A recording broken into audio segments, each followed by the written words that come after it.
When my husband demanded a divorce after 15 years, I quietly agreed and signed the papers. As he celebrated with his mistress at our favorite restaurant, I approached their table with a smile. "Congratulations on your freedom," I said, sliding an envelope across the table.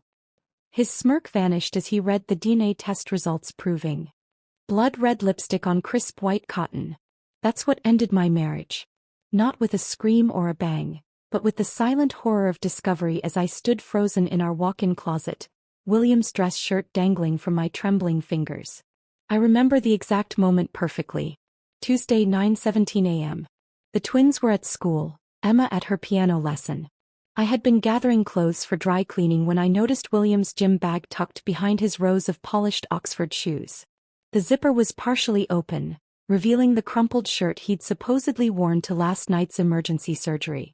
The stain wasn't medical. No surgeon wore that shade of crimson into an operating room. Before we continue with Jennifer's shocking discovery, I want to invite you to be part of our storytelling community. If tales of strength in the face of betrayal resonate with you, please hit subscribe. It's completely free and helps support more stories of women reclaiming their power. Now let's see how this seemingly perfect life begins to unravel. I stood there, heart pounding, as 15 years of marriage crystallized into this single, damning piece of evidence. Dr. William Carter, respected cardiothoracic surgeon, my husband, father of our 3 children, had another woman's lips on his clothes. The carefully constructed reality I'd been living in shattered around me like fine crystal on marble flooring. The irony wasn't lost on me. For years, William's colleagues had called us the perfect Carters. Him with his steady hands that saved lives daily, me with my unwavering support and dedication to our family. Our colonial-style home in Oak Ridge Heights with its manicured lawn and white picket fence might as well have been a movie set. The American dream personified. "Jennifer makes it all possible," he'd declare at hospital fundraisers, his arm around my waist, champagne flute in hand. "I couldn't do what I do without her."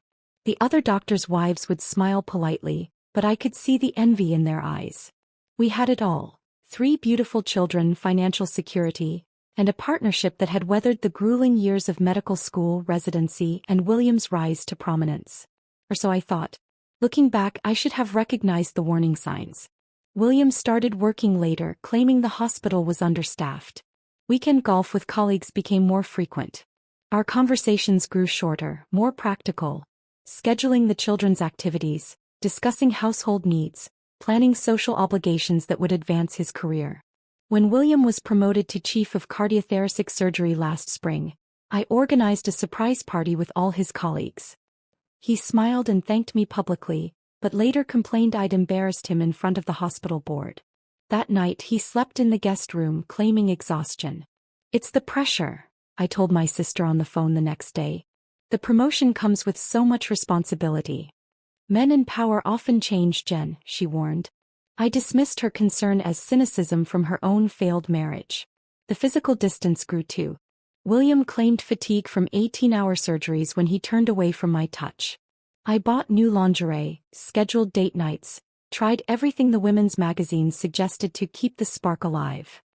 He participated half-heartedly, checking his phone throughout our carefully planned evenings. "Is everything okay between us?" I asked one night after he'd barely touched his favorite meal. "Just tired, Jen. The Jenkins case is complicated." Then he'd retreat to his home office, door closed, voice a low murmur as he took calls late into the night. I believe in trust. I believe in privacy. I never considered checking his phone or email. That was for insecure women, paranoid women. Not for Jennifer Carter, the perfect wife. Until our 15th anniversary approached. I planned to surprise William with a romantic weekend in Napa Valley, where we'd honeymooned. I needed to sync our calendars, and his phone was on the counter while he showered. One quick peek to ensure he was free that weekend. That's all I intended. The text notification appeared as I held his phone. "Dr. Rebecca Harrington. Last night was amazing. Can't wait to feel you inside me again. When are you leaving her?" My finger trembled as I opened the message thread. Hundreds of texts, dating back 8 months. Intimate photos. Plans made while I was taking Emma to her recitals or helping the twins with their science projects. Cruel jokes at my expense. "William, she's planning some big anniversary surprise. Rebecca, Poor thing. Still thinks there's something to celebrate. I quietly replaced the phone, made his coffee as usual, kissed him goodbye as he left for the hospital. Then I vomited until there was nothing left but bitter bile. That night, after the children were asleep, I confronted him in our bedroom.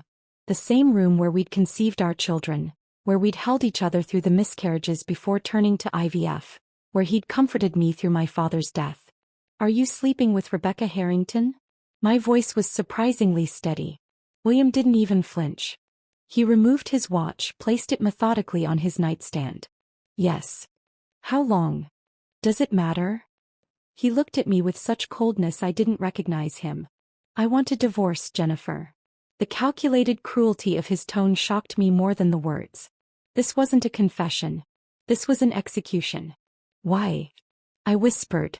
"I've outgrown this life. Outgrown us." He gestured around our bedroom as if it were a prison cell. "I've given 15 years to this marriage, to these children. I'm 45. If I'm going to start over, it needs to be now."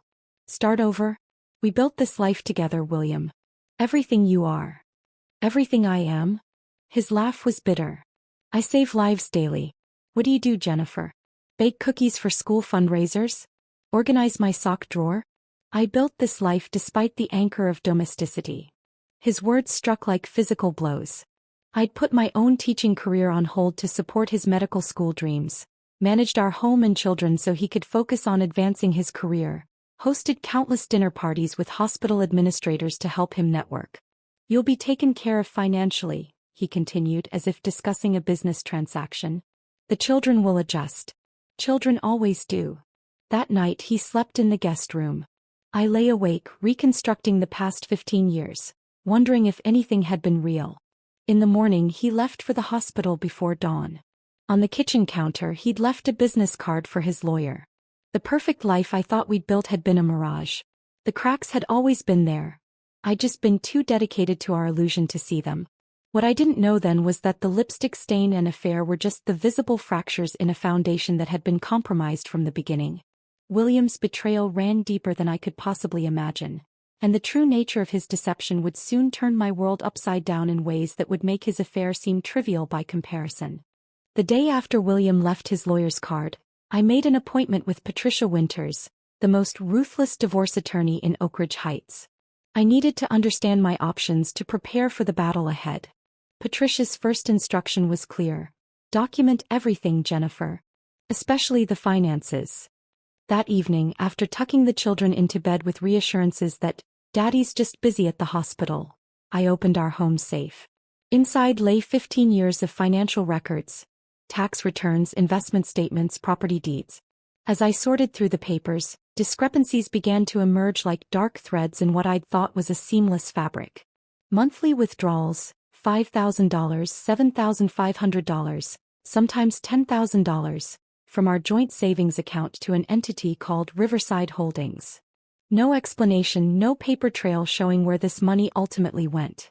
Over the past 2 years, nearly $250,000 had disappeared. I contacted our bank the next morning. The account manager was hesitant but eventually confirmed my suspicions. Riverside Holdings was a limited liability company registered solely in William's name. The money trail ended there. "Is this normal in divorces?" I asked Patricia during our follow-up meeting, sliding the bank statements across her mahogany desk. "Heidi assets. Unfortunately, yes." She examined the documents through narrow reading glasses. "But this pattern suggests something more calculated. Something long-term." It was during this conversation that Patricia mentioned Dr. Nathan Brooks. "The name came up in another case of mine," she explained. "Former colleague of your husband. Left Ashford Medical Center 3 years ago under interesting circumstances. Might be worth a conversation." I remembered Dr. Brooks vaguely, quiet, dedicated, always slightly uncomfortable at hospital functions. He'd simply vanished from the medical community without explanation. William had dismissed my questions with professional differences. Nothing interesting. It took 5 calls to track down his current practice, a modest family clinic 40 miles outside the city. His receptionist was protective, but when I mentioned William's name she immediately transferred me. "Mrs. Carter." His voice carried a weight that made my stomach tighten. "I've been expecting your call for years." We met at a coffee shop halfway between our homes. Dr. Brooks had aged considerably since I'd last seen him. Deep lines around his eyes, prematurely gray hair. He ordered black coffee and studied me with a clinical gaze. "I knew this day would come," he said quietly. "I just didn't know which of us would break first, me with my conscience, or William with his arrogance." What he revealed over the next hour shattered what remained of my world. "The fertility clinic at Ashford had a problem," he explained, voice barely above a whisper. "Several couples reported failed IVF procedures despite optimal conditions. I noticed inconsistencies in the lab reports, slight differences in documentation versus actual procedures." My hands trembled around my untouched latte. We had gone through 3 rounds of IVF to conceive the twins, another 2 for Emma. Each failure had been devastating, each success miraculous. I began investigating quietly.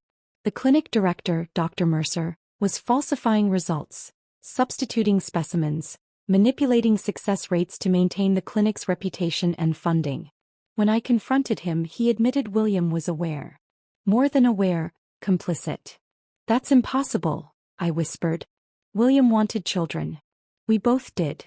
Dr. Brooks slid a thumb drive across the table. "Hospital records. Lab reports. William's signature authorizing procedural modifications. His euphemism for tampering with specimens. Including yours." "Why?" My voice cracked. "Why would he do this?" "Originally, career advancement. Mercer was on the board that later promoted William to chief. But with your tastes." He hesitated. "William has a hereditary heart condition, hypertrophic cardiomyopathy. Mild in his case, but with a 50% chance of passing it to his children. A surgeon with his ambition couldn't risk children with a condition that might reflect poorly on his professional judgment." The implications crashed over me like a tidal wave. I gripped the edge of the table to steady myself. "So during our IVF treatments, he ensured his sperm was never actually used. The clinic used anonymous donors instead. William knew exactly what he was doing." I left the meeting with the thumb drive burning a hole in my purse and a recommendation for a discreet genetic testing service. That night, after the children were asleep, I collected DNA samples. Hair from their brushes, saliva from their toothbrushes. I included one of William's combs from the master bathroom he no longer used. The 2-week wait for results was excruciating. William had accelerated the divorce proceedings, demanding custody evaluations, claiming my emotional instability made me an unfit mother.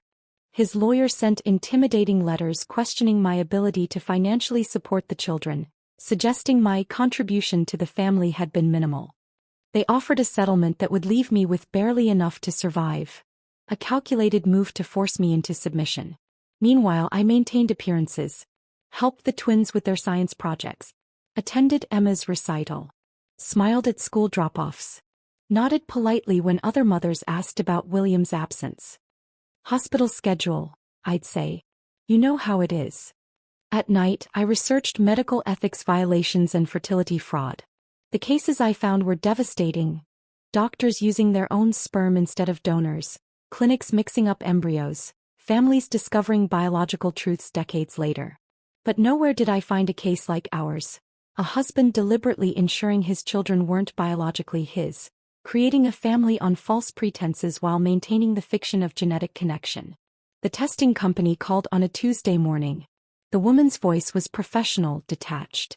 "We have your results, Mrs. Carter. Would you like me to email them, or would you prefer to discuss them over the phone?" "Email," I whispered, knowing I needed to see the evidence with my own eyes. The clinical language of the report couldn't soften the blow. The alleged father is excluded as the biological father of the tested children. The probability of paternity is 0%. I printed 3 copies. One for my lawyer. One for the safety deposit box I'd opened in my name only.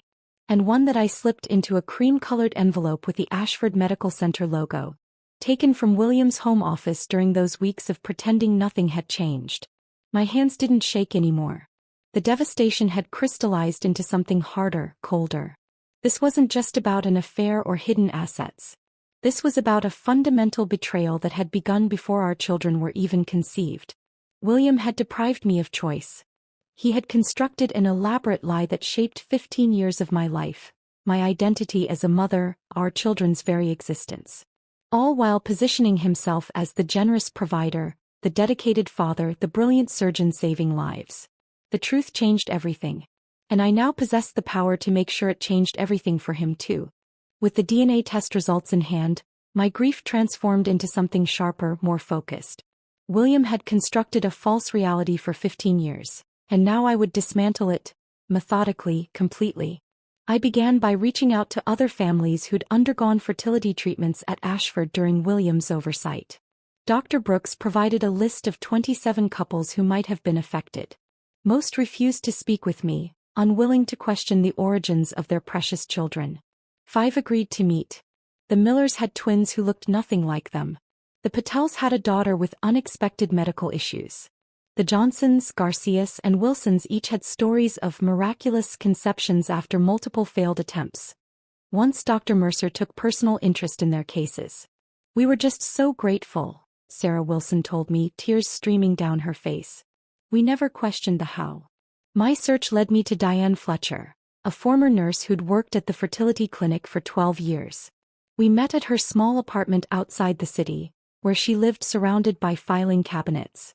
"I kept records of everything," she explained, her hands trembling slightly as she pulled out a leather-bound journal. "Patient names, procedural modifications, signatures authorizing changes. They thought I destroyed it all when I left." "Why didn't you report them?" I asked. Diane's smile was bitter. "I did. Hospital administration, medical ethics board, even the police. Every time the investigation disappeared. Your husband has powerful friends, Mrs. Carter." She showed me entries dating back 8 years.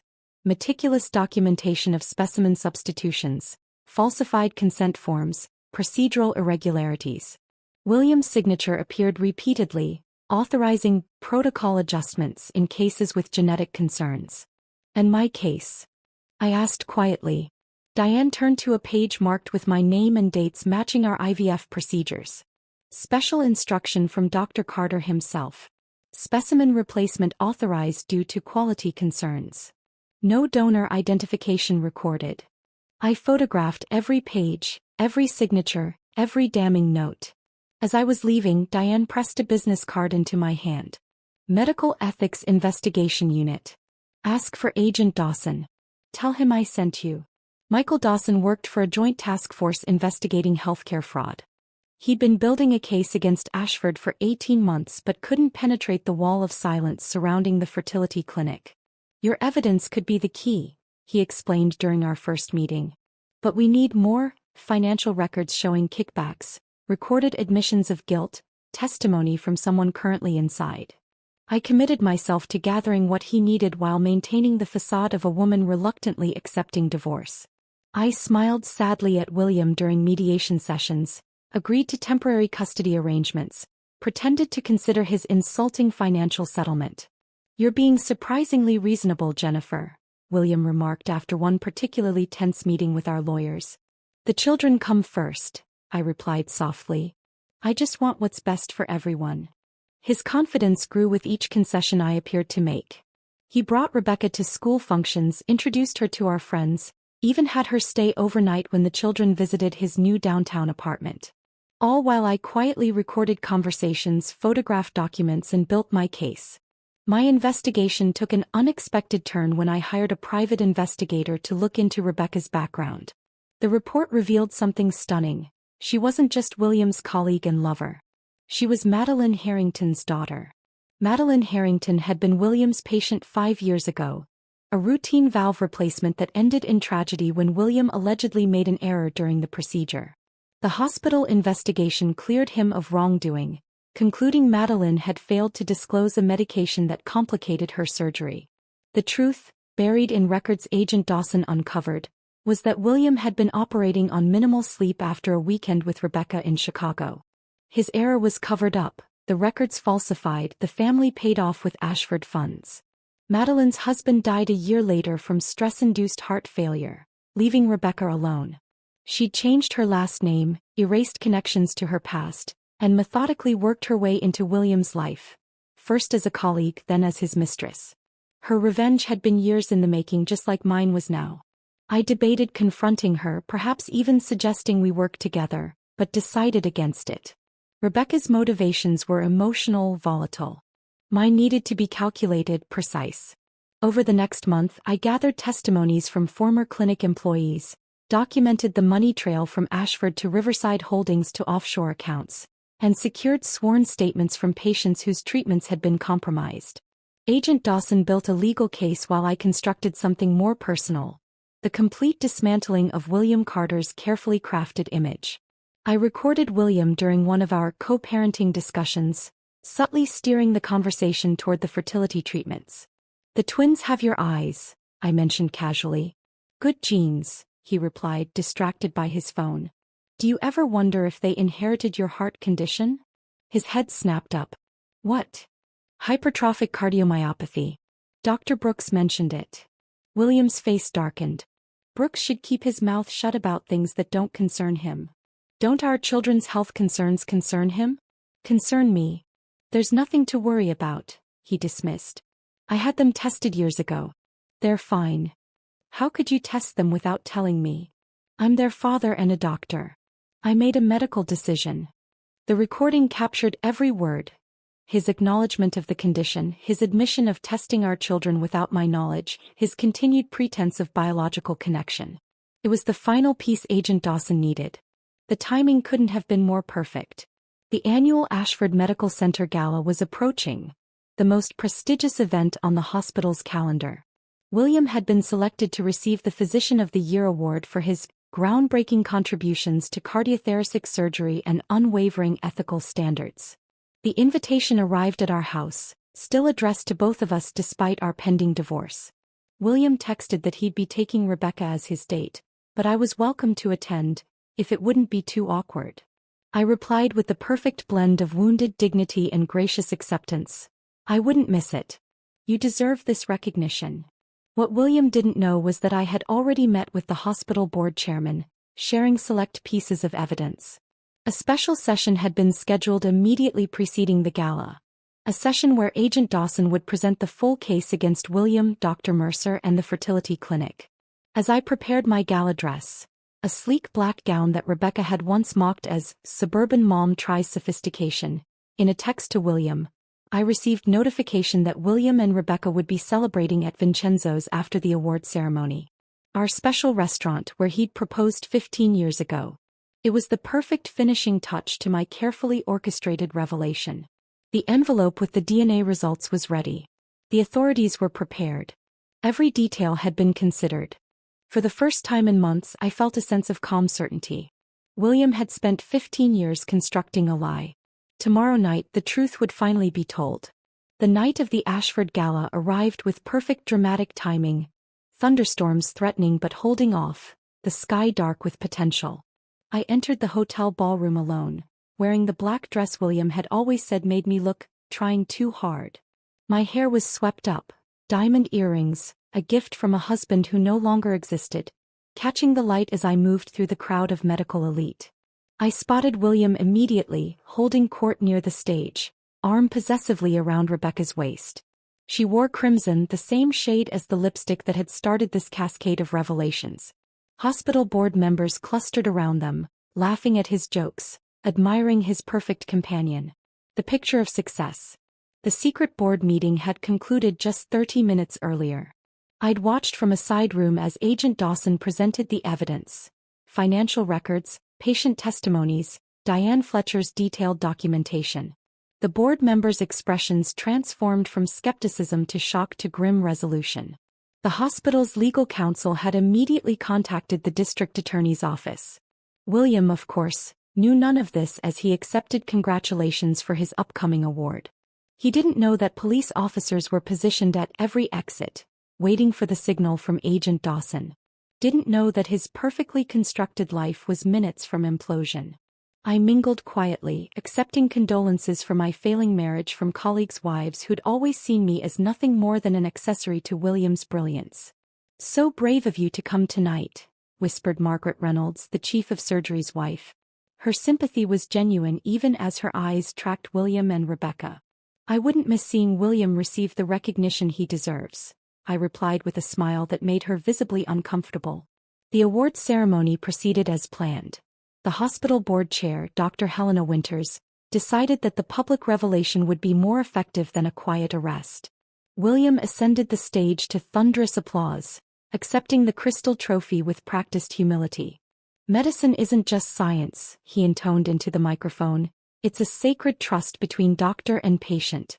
Ethics must guide every decision, every procedure, every moment in the operating room." I watched Rebecca during his speech, the slight tension in her shoulders, the calculated adoration in her eyes. She was playing a role just as I had for 15 years, but for very different reasons. Our gazes met briefly across the room and something passed between us. A recognition of sorts. Two women who knew the real William Carter.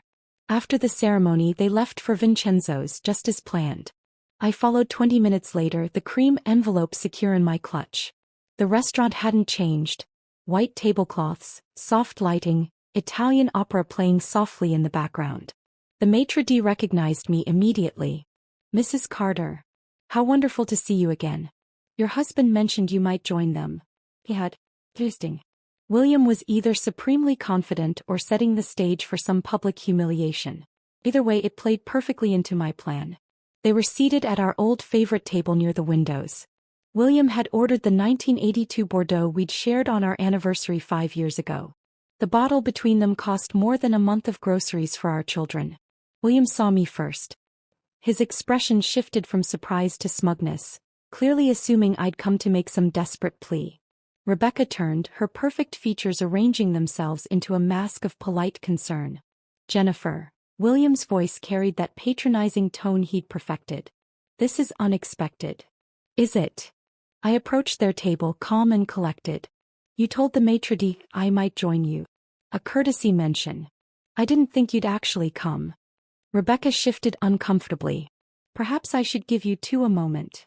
"Please stay," I replied, meeting her gaze directly. "After all, you've earned your place at this table, Rebecca. Or should I call you Rebecca Harrington?" The color drained from her face.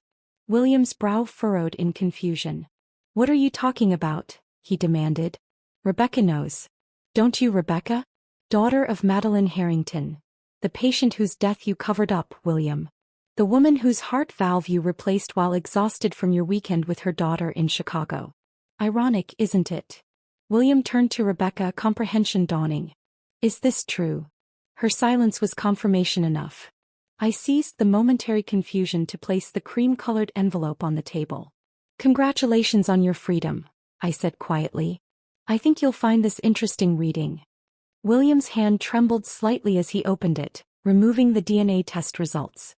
I watched as his expression transformed, confusion, then disbelief, then horror as understanding dawned. "This is impossible," he whispered. "Is it? You ensured your sperm was never used during our IVF treatments. You falsified medical records. You lied to me for 15 years about our children's very existence." Rebecca stared at the paper, then at William. "What is she talking about?" "Nothing," William snapped, attempting to regain control. "Jennifer's fabricating stories because she can't accept our divorce." "Then you won't mind explaining this to the hospital board," I replied, gesturing toward the restaurant entrance where Dr. Winters and several board members now stood with Agent Dawson. "Or to the district attorney's office. Or to our children." William's face contorted with rage. "You vindictive." "Choose your next words carefully," Agent Dawson interrupted, approaching our table. "Dr. William Carter, I'm placing you under arrest for medical fraud, financial crimes, and ethical violations under the Medical Practice Act." The restaurant fell silent as Dawson recited Miranda rights. Rebecca sat frozen, her own revenge supplanted by something far more comprehensive than she'd planned. "You've been planning this," William hissed as an officer handcuffed him. "All those months of playing the agreeable ex-wife. 15 years, William. You had 15 years of living your lie. I needed 3 months to expose it." As they led him away, Rebecca remained at the table, staring at her half-empty wine glass. "I didn't know about the children," she said quietly. "I believe you," I replied. "Your mother deserved justice too." In the weeks that followed, the story exploded across medical and mainstream news. William faced multiple felony charges, his medical license suspended pending trial. The fertility clinic was shut down pending a complete investigation. Dozens of families came forward, seeking answers about their children's genetic origins. The financial repercussions were immediate and comprehensive. William's hidden assets were frozen. The court appointed a forensic accountant who traced every dollar he'd diverted. My children's financial future was secured through a trust established with recovered funds. Dr. Brooks approached me after William's preliminary hearing. Ashford is establishing an ethics review committee to oversee reproductive services when they reopen. They've asked me to lead it. Congratulations, I said sincerely. Actually, I suggested we co-chair it. Your perspective would be invaluable. The offer surprised me. For 15 years I'd been Jennifer Carter, the surgeon's supportive wife. My identity had been subsumed by William's career, his needs, his image. Now I was being asked to step forward as myself. 6 months after the gala, I sat across from Rebecca at a different restaurant. Our unlikely alliance had formed during the legal proceedings, two women manipulated by the same man for different reasons. Do you regret it? She asked. Exposing everything? The children will eventually learn the truth. I considered her question carefully. They'll learn that their origins aren't what we thought, but that doesn't change who they are or how much I love them. The foundation of their lives was built on lies. I chose truth, however difficult.